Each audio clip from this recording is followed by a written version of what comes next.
Yes, ikiwa tena ni katika kitu kikali hichi hapa. Hichi kitu kinaita betrayal. Yaani ni usaliti wa mapenzi. Hao marafiki watatu unaowaona wakiwa wanaendelea katika sehemu fulani, hao ndio watu ambao walikuwa wakisalitiana katika mapenzi.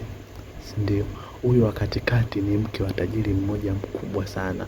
Hao wawili ni marafiki zake, ambao katika hao marafiki zake kila mtu anapei katika pati yake. Yaani hao marafiki zake wote wawili wanatamaa tofauti na yeye tu. Sasa leo walikuwa wanaenda katika mkutano, walikutania sehemu moja inaitwa Number One Mansion. Walichagua kukutania hapo. Baada ya kufika hapo ikabidi wakubaliane tuingie ndani ama nje. Wenzake wakasema mimi naona kama vile tukae nje, kwa ikabidi wakae nje. Baada ya kufika hapo wakavuta viti, watu wawili wakakaa kwa ajili ya kuanza story ndogo ndogo. Sawa. Kumbuka huyu mwenye wigi, mwenye t-shirt imeandikwa Bantu Bantu, huyu yeye ndio mke wa tajiri mkubwa sana hapa. Sawa. Alafu huyu mwingine ni rafiki yake na huyu mwingine ni rafiki yake. Katika marafiki zake wawili, wote wawili wanatamaa na kila mtu anatamania kwa muda wake. Sawa. Ila huyu alikuwa hajafahamu vizuri hichi kitu. Sawa. Kwa hiyo alikuja naye marafiki zake hapo kwa wema kabisa. Hii siku ilikuwa ni siku ya mkutano. Hapo amefika, kuna watu wakaa bado wanawasubiria, bado hawajafika.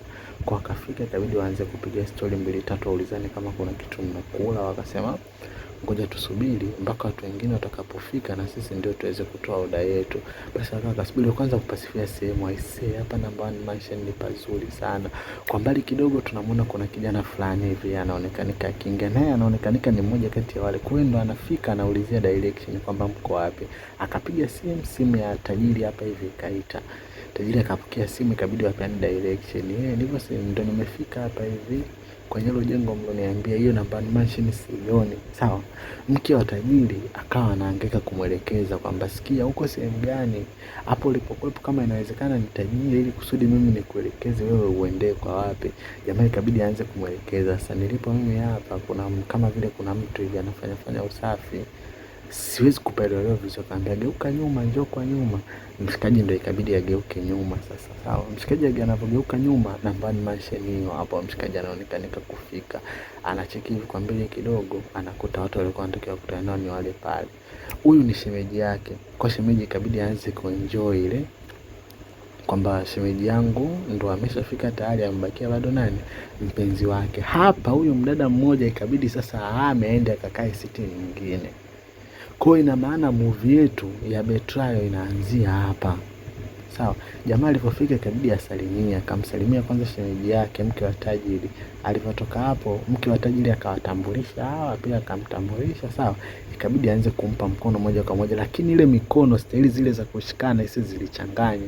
Sawa. Wa kwanza alimshika aling'ang'ania, wa pili aling'ang'ania, anamuuliza maswali fulani hivi, maswali ambayo yanaonyesha kwamba kuna kitu anakihitaji. Na baada ya kupeana ule mkono aliganda kwa muda. Mwenzake akamuuliza wewe vipi? Akasema hamna shida. Inaonesha kwamba ameshamtamani jamaa tayari. Sawa. Ametamani mbele ya mwenzake. Mke wa tajiri hakuweza kugundua hilo muda wote. Kwa hiyo ikabidi wakae waendelee kupiga story ndogo ndogo.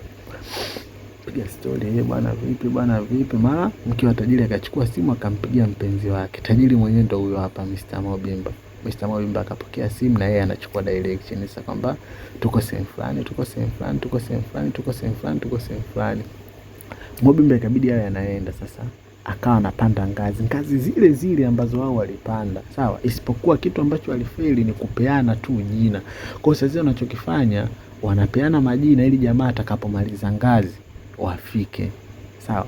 Mke wa Mobimba ikabidi amwelekeze pale. Mobimba mwenyewe ndio huyo hapa anaonekanika kupanda, yuko mlangoni. Akitoka tu nje, jengo analoenda ni hili hapa Number One Mansion. Sawa. Kwa kutokana na ugeni hakuwa anaelewa vizuri. Baada ya hapa mwisho wa siku wakaonana, akasema kumbe uko hapa. Akamkimbilia bibi wake akamkumbatia, maana Mobimba alisafiri kikazi, hivyo ndo anarudi. Alikuwa kwa muda mrefu sana yuko nyumbani, kwa amemisiana sana.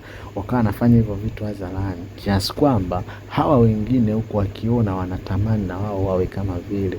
Mobimba alipofika akampa hai mwanake. Alipofika hapa hivi akakaa chini, Alivyokaa chini ikabidi mke wake sasa ndio aanze kuintroduce watu kwamba huyu ni rafiki yangu, huyu ni rafiki yangu, huyu ni hivi, huyu ni hivi. Mobimba anajuana, huyu kwenye kusalimiana huyu wa kwanza akamsalimia fresh, ila huyu wa pili ni anatamaa, amemtamani wa kwanza, anamtamani. Cheki jicho ile anavyomwangalia, yani anamwangalia kabisa kwa kumtamani, hata mkono jinsi ya kumpa.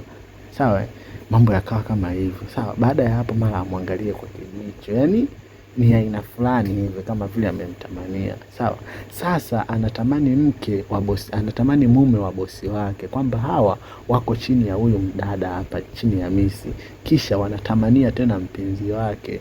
Tuone hapo mbele itakuwaje, vipi kama yeye atakuja kugundua kwamba watu wanaofanya nao kazi wana mambo haya na haya na haya na haya na haya na haya. Huyu mwenye hii nguo ya njano, yeye jicho lake lote liko kwa mshikaji huko, Mr. Omi. Yeye muda wote alimkazia macho Mr. Omi, anamwangalia kiasi kwamba Mr. Omi mwenyewe yani mpaka anashindwa kuelewa kwamba huyu nini, na jicho la kumtamani, mpaka ikafika kipindi Mobimba akawa ameshtukia hiyo issue. Kaona mbona anashangaa sana.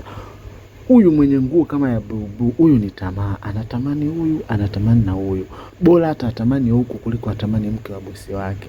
Sawa, hii game inaonekana kama vile inaendelea. Jamaa akaona kama vile watu wanamwangalia sana, kwa hiyo ikabidi simu yake ikaita, akaomba kwenda kupokelea pembeni. Jamaa akatoka. Jamaa alipotoka, cheki jicho ile anavyomwangalia, cheki jicho, mtu mpaka kazama, yeye bado anamkodolea macho. Ilifika kipindi mpaka mwenzake ikabidi amchukue, vipi wewe, mbona kama hivyo wewe unashangaa, ikabidi achekeleshe pale, mambo mengine yakaenda. Aibu nini, huyu yeye yuko busy na bosi wake. Baada ya dakika 5 sasa wakawa wanachagua menyu zikaletwa pale menyu, wakawa wanatumia na vinywaji kidogo. Mobimba akawa yuko busy na mke wake. Wakati huo jamaa ndo akawa anarudi Mr. Omi alirudi, ikabidi akae chini. Alipokaa chini, jamaa akawa anamuuliza, vipi mzee, mbona ulipotea muda mrefu? Akasema hamna bwana, kuna kitu ninaenda kuongelea private. Aliporudi pale alikuta ashamwekea maji tayari, ikabidi akate maji kidogo, alafu akatulia. Akamuuliza anachagua nini? Akasema hamna, mimi maji yanatosha, unajua washua tena, mimi maji yanatosha, kutaka kula chochote. Nikamwambia hamna mwanangu, jisikie uko nyumbani, wewe chagua chochote kile unachokihitaji. Unaona, ndio akasema hamna shida.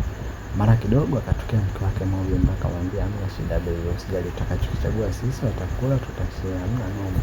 Wakaanza kupishana stories zao pale binafsi, kwamba sijui kwa mwisho siku wakawa wanachagua maabara ya moto. Tunajua watu hawajaonana muda mrefu tena, kwa maabara ya moto ndio analishana nini. Wakamuita mhudumu dakika za mwisho, wakaanza kumwambia tunahitaji hii, tunahitaji na hii. Akawa anaambia na wale wadada wawili, sasa wewe chagueni hapo.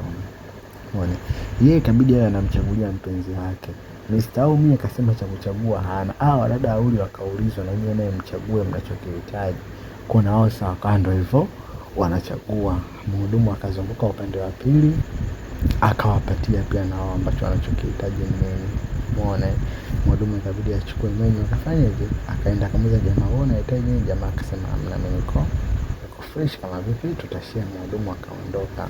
Sawa, baada ya mhudumu kuondoka, Mr. Mobimba yeye ndio ikabidi akianzishe kikao. Sasa akaanzisha na Mr. Omi, vipi, naona kama vile akawatambulisha, dada hapo, anaona kama vile wanakuangalia sana. Jamaa yeye hakuwa mtu wa hizo mambo. Jamaa akaa muda wote yuko busy na simu yake, kwamba kuna issue muhimu mle anazifuatilia. Kipindi hicho mke wa Mobimba akiwa ametulia zake tu, ana hili wala lile.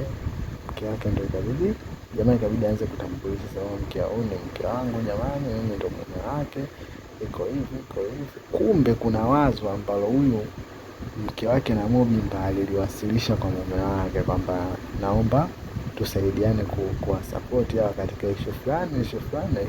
Ndio vitu ambavyo wanaviongelea hapa. Ikabidi aanze kuvielezea sasa. Walisema kuna kampuni fulani wanataka waianzishe kwa pamoja, kwa walikuwa wanahitaji support yako ili kusudi ikiwezekana huo unachukua share. Mr. Mobimba akawa yuko busy kwenye kusikiliza. Sawa, nimekuelewa. Mara mdada akadakia, akasema katika hiyo kampuni tutafanya vitu fulani. Alikuwa anazungumzia kampuni za nguo za dada, mapochi, sijui manini hivyo yani.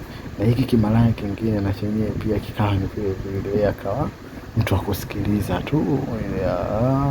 Vyovyote tuende. Mr. Mobimba akasikiliza, mwasiku kama basi ni sawa, mimi nitawasupport katika sekta ambazo mtahitaji, ila mtaniambia mtahitaji nini, chochote kile kitakachokuwa kinahitajika itabidi nyinyi mkifikishe kwangu mimi mapema. Sawa. Kwa hiyo sasa cha kufanya kwa sasa hivi hapa, kwa sababu tayari nimeshawasikia na muda umeshanitupa mkono tayari na vikao vingine, ndo kwanza leo nimefika, nimeona nje nianze na nyinyi, basi naomba mimi niondoke. Sawa. Kwa Mr. Mubimba akawa anamwaga mke wake, bwana bibi naomba mimi niondoke. Sawa. Mr. Mubimba alikuwa na kikao cha pili na huyo Mr. Omi hapo, ikabidi wale wanaagana, wanamshukuru kwamba tunashukuru sana nini, akawa wanaondoka. Yani mke wa Mobimba pamoja na marafiki zake wa kike wawili wakawa wanaondoka. Mobimba na huyu jamaa akawa anabaki. Lakini kipindi anaondoka huyu dada yule ameacha pochi lake kwa makusudi. Hatujajua kwa nini ameacha hilo pochi, ila ameliacha pochi lake kwa makusudi. Mr. Omi na Mr. Mobimba wakakaa chini wakawa wanapiga story. Mr. Mobimba akawa anambia Mr. Omi, "Ya, naona kijana unakomaa sasa hivi na wewe unakuja." Msema akaambia, "Hamna bwana, si unajua tena masuala fulani." Wakapiga chazi pale. Mr. Mubimba akaambia, "Basi hamna noma kijana wangu. Mimi ngoja niende zangu, alafu mambo mengine atafanyaje?